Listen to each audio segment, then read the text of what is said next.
Pai das misericórdias e Deus de toda consolação, ouvi-nos. Estamos de volta com o nosso programa O Pai das Misericórdias, entrando em sua casa e você também entrando nesse santuário, podendo contemplar as imagens tão belas desses nossos vitrais e do interior do nosso santuário, para que você também entre em comunhão com o Pai e assim possa ouvir a sua palavra e vivenciar tudo aquilo que aprendemos com a sua palavra. Nós estamos trabalhando com a catequese do Papa Francisco sobre os vícios e as virtudes. E hoje, de modo muito carinhoso, vamos continuar trabalhando sobre a esperança. Por isso eu convido você a tomar o Catecismo da Igreja Católica, se você tem, ou depois você vai ler também, porque é muito importante ver o que está escrito no Catecismo e o que o Padre vai falar hoje aqui para vocês. Então, é o número 1817 do nosso Catecismo da Igreja Católica. Abre aspas. A esperança é a virtude teologal pela qual desejamos o reino dos céus e a vida eterna com nossa felicidade, pondo toda a nossa confiança nas promessas de Cristo e apoiando-nos não nas nossas forças, mas no socorro da graça do Espírito Santo. Conservemos firmemente a esperança que professamos, pois aquele que fez as promessas é fiel, conforme Hebreus 10, 23, fecha aspas. Estamos refletindo sobre as virtudes teologais. São três: fé, esperança e caridade. Da última vez, refletimos sobre a fé. Hoje é a vez da esperança. A esperança é a virtude teologal pela qual desejamos o reino dos céus e a vida eterna como nossa felicidade, pondo toda a nossa confiança nas promessas de Cristo e apoiando-nos não nas nossas forças, mas no socorro da graça do Espírito Santo. Essas palavras confirmam-nos que a esperança é a resposta oferecida ao nosso coração, quando brota em nós a pergunta absoluta: que será de mim? Qual é a meta da viagem?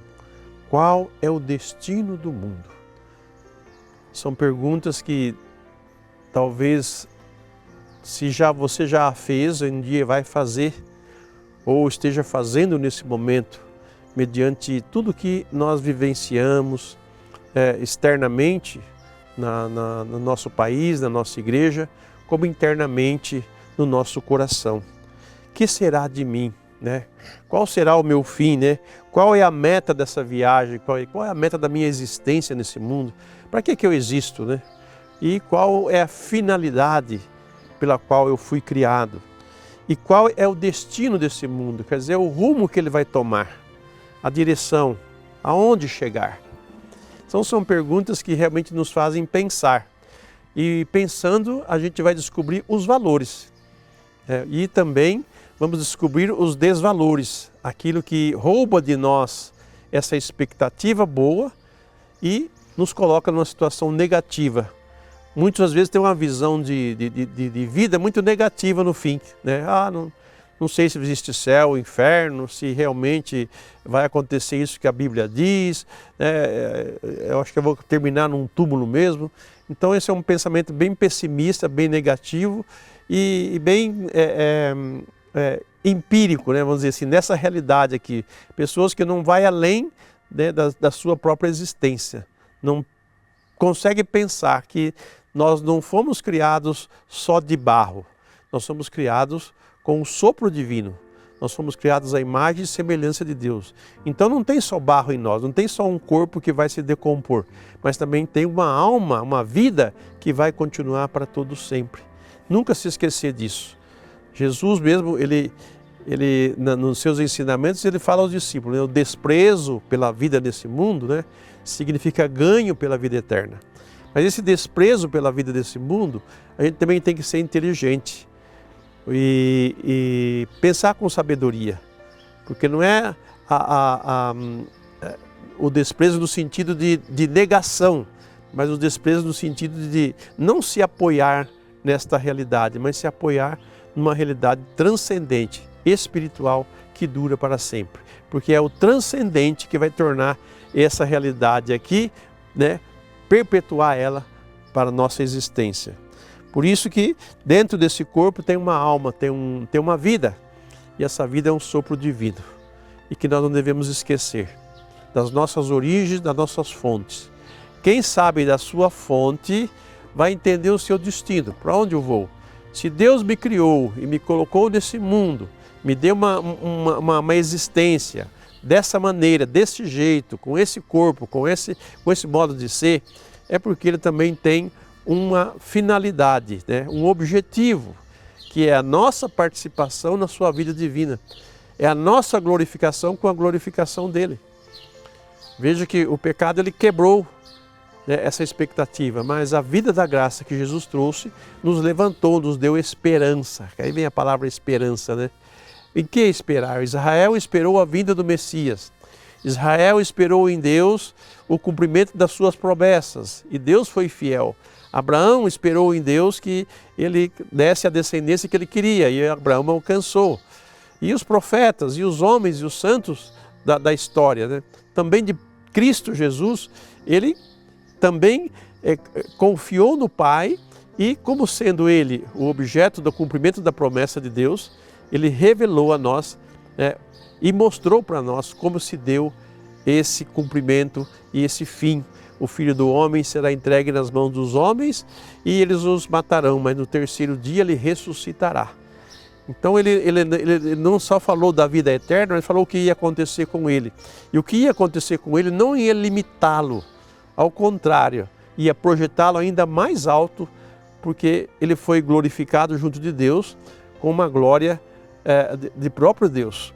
Então, quando ele fala para os discípulos do desprezar a vida desse mundo, né, o modo de viver, o apego das coisas e desejar as coisas do céu, é esse caminho que nós fazemos de esperança. Deus é fiel nas suas promessas. Nós precisamos acostumar o nosso coração com isso. Se Deus é fiel às suas promessas, então o que Ele prometeu, Ele vai nos dar.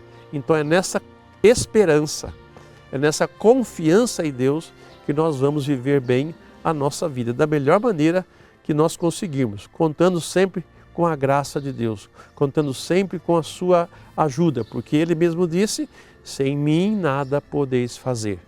Então, nos abandonar em Deus, sabe, conduzir o nosso viver em Deus, fazer dessa nossa realidade humana e frágil, né, uma experiência forte de confiança em Deus e de esperança nele, nas suas promessas.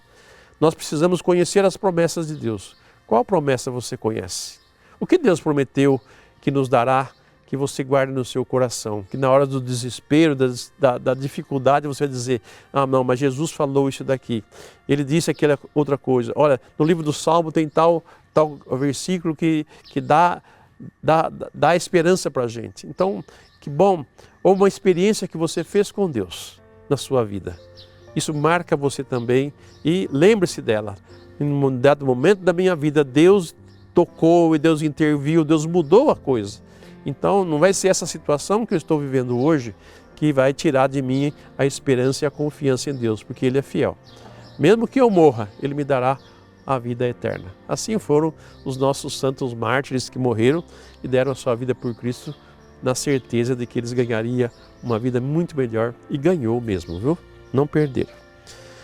Por isso vamos agora rezar a Mãe das Misericórdias, pedindo a ela que como mãe nos conduza como filhos e filhas a essa esperança, a esse abandono em Deus, com toda a certeza da sua palavra e das promessas que Ele nos deu. Rezemos.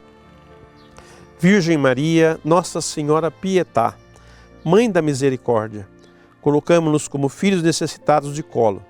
Mãe piedosa, são tantos os nossos pedidos que queremos, sobretudo, agradecer-lhe pelo carinho e pela acolhida de mãe. Acolha, Mãe, esta nossa humilde oração. Filha amada do Pai das Misericórdias, Mãe da Misericórdia, de Jesus Cristo e Esposa do Espírito Santo. Amém. E pela intercessão da Virgem Maria, Nossa Senhora Pietá, desça sobre você, sua casa e sua família, a bênção do Deus misericordioso, Pai, Filho e Espírito Santo. Amém.